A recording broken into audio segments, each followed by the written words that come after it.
Hi Tangams, welcome back to my channel. என்ன இப்போதான் நீங்க first time பாக்குறீங்கன்னா நான் பூவி. எனக்கு ஒரே இடத்துல ஸ்டக் ஆகி என் வாழ்க்கையோட அழகான விஷயங்களை பார்க்காம போக விருப்பம் இல்ல. நீங்களும் அப்படி இருக்கீங்களா? எதுக்கு வெயிட்டிங்? சப்ஸ்கிரைப் பண்ணி பக்கத்துல இருக்க பெல் ஐகான் கொடுத்து வச்சுக்கோங்க. அப்போதான் நான் போடுற வீடியோ உங்களுக்கு நோட்டிபிகேஷனா வரும். எப்போ நீங்க ஃப்ரீயா இருக்கீங்களோ அப்பலாம் பார்க்கலாம். இல்லையா வேலை செஞ்சுட்டே கேட்கலாம். இன்னைக்கு டாபிக் என்னன்னு பார்த்தோம்னா உங்களை நீங்க எப்படி இம்ப்ரூவ் பண்ணிக்கலாம்ங்கற ஸ்டெப்ஸ் தான் நான் உங்களுக்கு சொல்ல போறேன். நம்ம நீ self improvement tips for girls போட்டுருக்க. அப்ப பசங்கள இம்ப்ரூவ் ஆக கூடாதா அப்படி இல்ல கேட்காதீங்க. நான் பொண்ணுங்கிறதுனால எனக்கு பொண்ணுங்களுடைய பாயிண்ட் ஆஃப் வியூ அண்ட் அவங்க எப்படி டெவலப் ஆகணுங்கிறதுக்கான எக்ஸ்பீரியன்ஸ் தான் என்கிட்ட இருக்குது. சோ அதை வச்சு நான் ஷேர் பண்ணிருக்கேன். இதுல பாய்ஸ் உங்களுக்கு ஏதாவது ஹெல்ப் பண்ணா கண்டிப்பா நீங்களும் அதை எடுத்துக்கலாம். உங்க வாழ்க்கையில உங்களை நீங்க இம்ப்ரூவ் பண்ணணும்னு நினைக்கிறீங்களா? அதுக்கு ஃபர்ஸ்ட் அந்த மோஸ்ட் இம்பார்ட்டன்ட் ஸ்டெப் நீங்க பண்ண வேண்டியது என்ன தெரியுமா? உங்களுடைய இன்செக்யூரிட்டிஸ் எல்லாத்தையும் நீங்க ஓவர் கம் பண்ணி வரணும். இன்செக்யூரிட்டிஸ் அது எதுவா வேணா இருக்கலாம். நான் இந்த இன்செக்யூரிட்டிஸை நிறைய கோ த்ரூ பண்ணிருக்கேன். கேர்ள்ஸ் நிறைய பேர் இதை வந்து கண்டிப்பா ரிலேட் பண்ணிக்க முடியும்னு நினைக்கிறேன். அதுவும் medium to dark skin tone இருக்கிற நீங்க கண்டிப்பா ரிலேட் பண்ணுவீங்கன்னு நான் நினைக்கிறேன். ஏன்னா நான் மீடியம் ஸ்கின் டோன்ல இருக்கிறேன். பட் சின்ன வயசுல பார்த்தோம்னா நான் சொல்றேன், நான் 11th வரையுமே என் ஃபேஸ் எல்லாம் கண்ணாடியில பார்த்தது கூட அந்த அளவுக்கு. பொட்டு வைக்க மட்டும் பாப்பேன், அவ்வளவுதான். பட் இருந்தாலும் சின்ன வயசுல அது குழந்தையா இருக்கிற வயசுல நான் ஆல்ரெடி நான் ஒரு வீடியோ சொல்லியிருப்பேன். 7 வயசு வரையும் நீங்க என்ன கத்துக்கிறீங்களோ அதுதான் உங்க கேரக்டரா மாறும் அப்படின்னு சொல்லி. சோ அந்த 7 வயசு அந்த டைம்ல ஒருத்தவங்க என்ன கருப்பி இதை நிறைய கேர்ள்ஸ் நீங்க ரிலேட் பண்ண முடியும். உங்களுக்கு இந்த மாதிரி நிறைய பேர் சொல்லுவாங்கல்ல கருப்பி அப்படின்னு. இதை நான் வந்து ஃபேஸ் பண்ணிருக்கேன். அவங்க சொல்றப்போ அப்போ கருப்புனா அசிங்கம் போல, நம்ம அப்படிதான் இருக்கோமோ, அப்ப நம்ம அசிங்கமா இருக்கோமோ. சின்ன வயசு 7 வயசு அந்த டைம்ல அந்த குழந்தைக்கு என்ன தெரியும் சொல்லுங்க? பேரப்புள்ள பாக்குற வயசு ஆனவங்க அவங்க என்ன இந்த மாதிரிதான் சொன்னாங்க. அது என்ன ரொம்ப அஃபெக்ட் பண்ணிருக்கு. அப்ப நான் அழகா இல்ல, அவ்வளவுதான், இதுதான் நான், அப்ப நான் அசிங்கமா இருக்கிறேன், இப்படிதான் நான் யோசிச்சிருக்கேன். அண்ட் நம்ம கிளாஸ்ல கொஞ்சம் ஃபேரா இருக்கிற பிள்ளைங்களை பார்த்தா அந்த ஒரு கம்பாரிசன் வரும்ல. எஸ், நானும் அது கோ த்ரூ பண்ணிருக்கேன். எனக்கு அந்த இன்செக்யூரிட்டிஸ் இருந்திருக்கு. அந்த இன்செக்யூரிட்டிஸ் மட்டும் இல்ல, அதுக்கப்புறம் நான் நிறைய ஹெல்த் இஷ்யூஸ் ஃபேஸ் பண்ண ஆரம்பிச்சப்போ நான் வெயிட் கெயின் ஆனேன். அந்த டைம்லயும் இந்த கிரிட்டிசிசம் நான் ஃபேஸ் பண்ணிருக்கேன். இந்த மாதிரி இல்ல இப்ப நீ குண்டாயிட்டு இருக்க. Yes, I gone through it. நானும் இதெல்லாம் ஃபேஸ் பண்ணிருக்கேன். இந்த மாதிரி விஷயத்தெல்லாம் யார் ரிலேட் பண்ணிக்க முடியும் கண்டிப்பா கமெண்ட் செக்ஷன்ல சொல்லுங்க. பியூட்டினா ஒரு ஸ்டாண்டர்ட் வச்சிருப்பாங்க. ஃபேரா இருக்கணும், ஸ்லிம்மா இருக்கணும், இந்த மாதிரிலாம் ஒரு ஸ்டாண்டர்ட் வச்சிருப்பாங்க. இந்த மாதிரி ஸ்டாண்டர்ட்ஸ் எல்லாம் வச்சிருக்கிறப்போ நம்ம சின்ன வயசுல இருந்து வளர்றப்போ நமக்கு இதெல்லாம் தெரியாதுல்ல. சொசைட்டி உருவாக்குற அந்த ஸ்டாண்டர்ட்ஸ் அடியில வந்தாதான் நான் நல்ல பொண்ணு, நான் அழகான பொண்ணு அப்படிலாம் எதுவும் இல்ல. அது அந்த வயசுல புரிஞ்சுக்கிற வயசு இல்ல. சோ அப்படி இருக்கிறப்போ நானும் இன்செக்யூரா ஃபீல் பண்ணிருக்கேன். சோ இந்த மாதிரி எந்த இன்செக்யூரிட்டிஸ் உங்களுக்கு இருக்கு? நீங்க உங்க கலரால நீங்க இன்செக்யூரா இருக்கீங்களா? நீங்க ஒல்லியா இருக்கிறதுனாலயா, இல்ல நீங்க குண்டா இருக்கிறதுனாலயா, இல்ல நீங்க ஹைட்டா இருக்கிறதுனாலயா? டு பி ஃப்ராங்க், உங்களை வந்து ஒருத்தவங்க இன்செக்யூரா ஃபீல் பண்ண வைக்கிறாங்கன்னா உங்களுடைய பிசிக்கல் அப்பியரன்ஸ் வச்சுதான் ஒருத்தவங்க உங்களை இன்செக்யூரா ஃபீல் பண்ண வைக்க முடியும். மேக்ஸிமம் அப்படிதான் பண்ணுவாங்க. அண்ட் உங்க இன்செக்யூரிட்டிக்கு காரணம் நீங்க கிடையாது, மத்தவங்களோட பார்வை தான். அவங்க பார்வை உங்களை இன்செக்யூரா மாத்திருக்கும். சில பேர் தெரிஞ்சும் பண்ணுவாங்க, நிறைய பேர் தெரியாமையும் இதெல்லாம் ஜஸ்ட் ஃபார் ஃபன், நான் ஃபன்னா சொன்னேன் அப்படின்னு சொல்லிடுவாங்க. அவங்க அதை ஃபன்னா சொல்லிட்டு போயிடுவாங்க. ஆனா அது அஃபெக்ட் ஆகுறது நீங்க. சோ இதுதான் என்னோட இன்செக்யூரிட்டி. இது ஒண்ணு வந்து எனக்கு அன்கம்ஃபர்டபுளா இருக்கு, என்கிட்ட நானே இன்செக்யூரா ஃபீல் பண்ற விஷயம் இதுதான் அப்படிங்கிறது எது உங்களுக்குன்னு நீங்க தெரிஞ்சுக்கோங்க. அண்ட் மோஸ்டா கேர்ள்ஸ் ஒரு பையன் அப்ரோச் பண்றாங்கன்னா அவன் அழகா இருக்கானா கலரா இருக்கானான்னு மேக்சிமம் பொண்ணுங்க பார்க்க மாட்டாங்க. இது எத்தனை பேர் ஒத்துக்கலனாலும் இது உண்மைதான். அவங்க மேக்சிமம் அவளுக்கு அந்த பாசம் கிடைக்குதா, அந்த லவ் கிடைக்குதா அப்படின்னு பார்த்துதான் அவ அந்த பையனை லவ் பண்ணுவா. அப்படி எந்த ஒரு பியூட்டி ஸ்டாண்டர்ட்ஸையும் பார்க்காம ஒரு உயிரை லவ் பண்ற அந்த பொண்ணுக்கு இன்செக்யூரிட்டி வர காரணம் அந்த அழகுதான். ஹவ் அன்ஃபேர்ல. யா, இந்த இன்செக்யூரிட்டியை நீங்க ஓவர் கம் பண்ணி வரதுக்கான மோஸ்ட் இம்பார்ட்டன்ட் பார்ட் என்ன தெரியுமா? Self love. நான் எப்படி என்ன லவ் பண்ண ஸ்டார்ட் பண்ணேன், எனக்கு செல்ஃப் லவ் பத்தி எப்படி தெரிஞ்சது, எப்போ வந்து நான் என்ன லவ் பண்ண ஆரம்பிச்சேங்கிறதுக்கான வீடியோ நான் ஆல்ரெடி கொடுத்திருக்கேன். அந்த வீடியோக்கான லிங்க் டிஸ்கிரிப்ஷன்ல கொடுக்குறேன். கண்டிப்பா நீங்க போய் அதை பார்த்துட்டு வாங்க. அது கண்டிப்பா உங்களுக்கும் யூஸ்ஃபுல்லா இருக்கும் நான் நம்புறேன். அண்ட் இந்த செல்ஃப் லவ்ல first step accept yourself. உங்களை நீங்களாவே ஏத்துக்கணும். உங்களுடைய இம்பர்ஃபெக்ஷன், இங்க இந்த உலகத்துல பெர்ஃபெக்ட்னு யாருமே இல்ல. யாருமே செதுக்கி வச்சு சிலையாட்டம் இருக்க மாட்டாங்க. உயிரில்லாத அந்த சிலை மட்டும் தான் அப்படி இருக்கும். நம்ம ஹியூமன் பாடியா இருந்தாலும் சரி, நம்மளுடைய வேலைகள் எதுவா இருந்தாலும் சரி, எல்லாமே சேஞ்ச் ஆகிக்கிட்டே இருக்கும். சோ உங்களுடைய இம்பர்ஃபெக்ஷனை நீங்க அக்செப்ட் பண்ணுங்க. நானும் பெர்ஃபெக்ட்டா இருக்கணும் அப்படிலாம் யோசிச்சு கொண்டுதான் ஒரு கட்டத்துல அது ஸ்ட்ரெஸ் தான் கொடுத்துருக்கே தவிர எந்த ஒரு ரிலீஃபும் கொடுக்கல அப்படின்னு நான் தெரிஞ்சுக்கிட்டேன். சோ உங்களுடைய இம்பர்ஃபெக்ஷன்ஸ், அது உங்க பிசிக்கலாவும் சரி மென்டலாவும் சரி, உங்ககிட்ட ஏதோ இம்பர்ஃபெக்ஷன் இருக்குன்னா அதை நீங்க அக்செப்ட் பண்ணிக்கோங்க. அண்ட் நீங்க உங்களுடைய பாஸ்ட்ல செஞ்ச தவறுகளையும் நீங்க அக்செப்ட் பண்ணிக்கோங்க. உங்களால பாஸ்ட்ல போய் மாத்த முடியாது, பட் உங்களால உங்களை மன்னிக்க முடியும். நான் அதை அப்ப பண்ணிருக்க கூடாது, அப்ப நான் அதை பண்ணிட்டேன், அதனால இப்ப நான் இப்படி இருக்கிறேன். புரியுது? நமக்கு அது தப்புன்னு தெரிஞ்சுதான் நம்ம அந்த விஷயத்தை ஆல்ரெடி பண்ணிருக்க மாட்டோம். நம்ம அதை பண்ணதுனாலதான் தப்புன்னு தெரிஞ்சு இப்ப பண்ணக்கூடாது, நம்ம அந்த கிளாரிட்டி நமக்கு இருக்குது. கரெக்டா?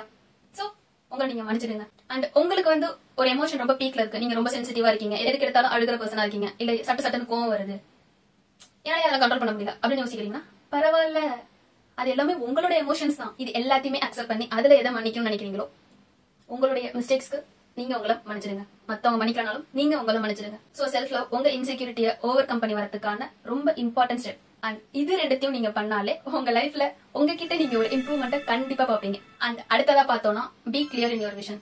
எப்பயும் உங்க வாழ்க்கைக்கு ஒரு கோல் வச்சுக்கோங்க. உங்களுடைய லைஃப் பர்பஸ் என்ன, உங்களுக்கு என்ன செய்ய வரும், இதெல்லாம் தெரிஞ்சு அதை நோக்கி நீங்க உங்க ஒர்க் எல்லாம் ஸ்டார்ட் பண்ணி செய்யுங்க. Marriage is not end. Marriage பண்றதுதான் கடைசி விஷயம். அது ஒரு பொண்ணுக்குனா மேரேஜ் பண்ணா அவ்வளவுதான் முடிஞ்சிச்சு. நோ நோ, அப்படிலாம் இல்ல. இந்த ஒரு விஷயத்தை கேட்டு எத்தனை பேரண்ட்ஸ் கோவப்படுவாங்களா எனக்கு தெரியல. நீங்க நினைக்கிறத அப்பா அம்மா கேட்டிருக்கீங்களா?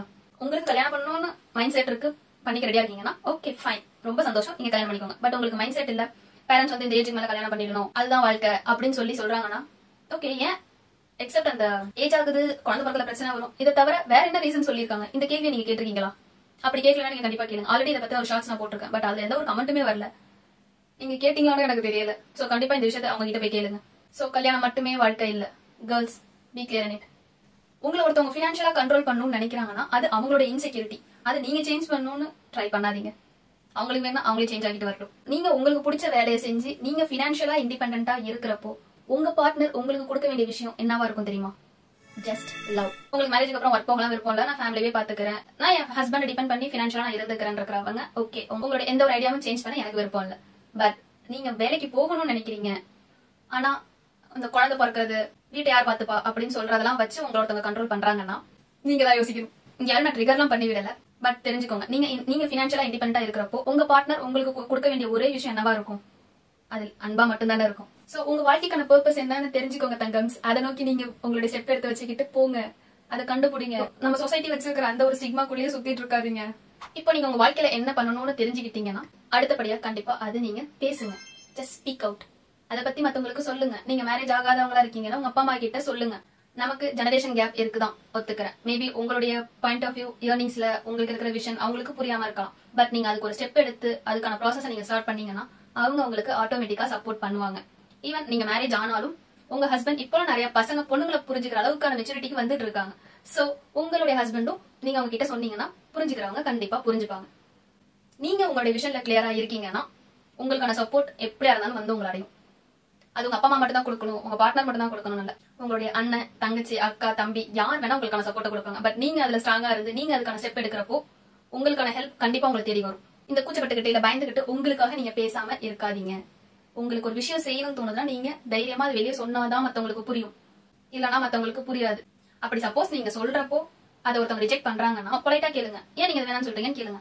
எந்த ஒரு ரெஸ்பான்ஸும் இல்லனா தெரிஞ்சுக்கோங்க அவங்க நீங்க வளரக்கூடாதுன்னு நினைக்கிறாங்க. அது எதெல்லாம் நெகட்டிவா நடக்கலாம், அந்த பாசிபிலிட்டிஸ் எல்லாம் ஒருத்தவங்க சொல்றாங்கன்னா நெகட்டிவ் திங்ஸ் நீங்க எடுத்துக்கோங்க. பட் நீங்க ஒரு விஷயத்தை யோசிச்சு இதுல இதெல்லாம் பாசிட்டிவா நடக்கும் அப்படின்னு நீங்க யோசிச்சதுனாலதான் நீங்க அதை செய்யலாம்னு சொல்லி நீங்க முடிவு எடுத்துருக்கீங்க. சோ அந்த பாசிட்டிவ் பாசிபிலிட்டிஸ் எல்லாம் அவங்க கிட்ட எக்ஸ்பிளைன் பண்ணுங்க. ஓகே, நான் அக்செப்ட் பண்ணிக்கிறேன், இந்த நெகட்டிவ் திங்ஸ் எல்லாம் இருக்குதான், பட் எனக்கு இவ்வளவு பாசிட்டிவ் திங்ஸ் இருக்கு. சோ இதை நான் ஃபோக்கஸ் பண்றேன், நான் நெகட்டிவ் ஃபோக்கஸ் பண்ணணும், நான் பாசிட்டிவ் ஃபோக்கஸ் பண்ணி நான் அதுக்கேற்ற மாதிரி போறேன். எல்லாத்துலயுமே பாசிட்டிவ் நெகட்டிவ் இருக்கு, பட் நாம எதுல ஃபோக்கஸ் பண்றோங்கிறது தான் மெயின்.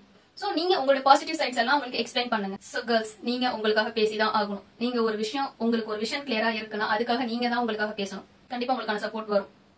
நீங்க பேசாம உங்களுக்கு வராது, இத மைண்ட்ல எடுத்துக்கோங்க. அண்ட் ரொம்ப நாளா இந்த ஒரு பழமொழி வேற வச்சிருக்காங்க, பொண்ணுக்கு பொண்ணுதான் எதிரி அப்படின்னு. அது ஏதோ இந்த மாமியார் மருமகள் சண்டை இதெல்லாம் வச்சு அவங்களே உருவாக்கிட்டாங்க. இப்ப நிறைய பேர் நிறைய மாமியார் மருமகளுக்கு சப்போர்ட் பண்றாங்க, மருமக நாத்தனாருக்கு சப்போர்ட் பண்றாங்க. சோ இப்ப நிறைய பேர் சப்போர்ட் பண்றாங்க, பொண்ணுங்களுக்கு சப்போர்ட் பண்றாங்க. அது இன்னும் நம்ம இன்க்ரீஸ் பண்ணணும். ஓகேவா? ஒரு பொண்ணு இன்னொரு பொண்ணுக்கு சப்போர்ட் பண்றப்போ அது வேற எந்த பவராலையும் அழிக்க முடியாது. ஜென்யூனா உங்களுக்கு சப்போர்ட் பண்ண பசங்களும் வெயிட் பண்றாங்க. நீங்க ஒரு விஷயத்துல கிளியரா இருந்து ஸ்டெப் எடுத்து வைக்கிறப்போ அது ஜெண்டர் பேஸ் பண்ணிலாம் இருக்காது. பொண்ணோ பையனோ உங்களுக்கான சப்போர்ட் உங்களை தேடி கண்டிப்பா வரும். அண்ட் ஃபைனலா உங்களுக்கான ஒரு கம்யூனிட்டியை நீங்க கிரியேட் பண்ணுங்க. அந்த கேஸ்ட் கம்யூனிட்டி எல்லாம் சொல்லலாம். ஓகேவா? உங்களுக்கான ஒரு குரூப், ஒரு செட் ஆஃப் சர்க்கிள் வந்து நீங்க கிரியேட் பண்ணிக்கோங்க. நீங்க என்ன எதிர்பார்க்கறீங்களோ அதுதான் உங்களுக்கு கிடைக்கும். நமக்கு வந்து நிறைய பேர் இருக்கணும்னு இல்ல, quality is greater than quantity. எத்தனை பேர் இருக்காங்கிறது முக்கியம் இல்ல, உங்களுக்கு கஷ்டம்னா எத்தனை பேர் உங்களுக்காக நிப்பாங்க அப்படிங்கறதுதான் முக்கியம். எனக்கு நிறைய ஃப்ரெண்ட்ஸ் எல்லாம் கிடையாது. எனக்கு பொண்ணுங்கள்ல ஃப்ரெண்ட்ஸ் பார்த்தோன்னா 3 பேர் தான். அந்த 3 பேர் கிட்ட நான் நானா இருக்க முடியும். அவங்க கிட்ட என்ன பத்தி நான் சொன்னா அவங்க போய் மத்தவங்க கிட்ட என்ன பத்தி பேச மாட்டாங்க. எனக்கு அந்த கான்பிடன்ஸ் நிறையவே இருக்குது. அண்ட் பசங்களையும் அந்த மாதிரி தான். அண்ணாஸ் இருக்காங்க, அண்ணாஸ் ஒரு 4-5 பேர் இருக்காங்க, தம்பி 2 பேர் இருக்காங்க. அண்ட் பசங்க ஃப்ரெண்ட்ஷிப்லும் எனக்கு 3-4 பேர் தான் இருக்காங்க. அண்ட் அவங்க கிட்டயும் நான் ஓப்பனா பேச முடியும். ஃப்ரெண்ட்ஷிப் இஸ் சம்திங் பியூர்ங்க. அதுல ஜட்மெண்டே இருக்கக்கூடாது.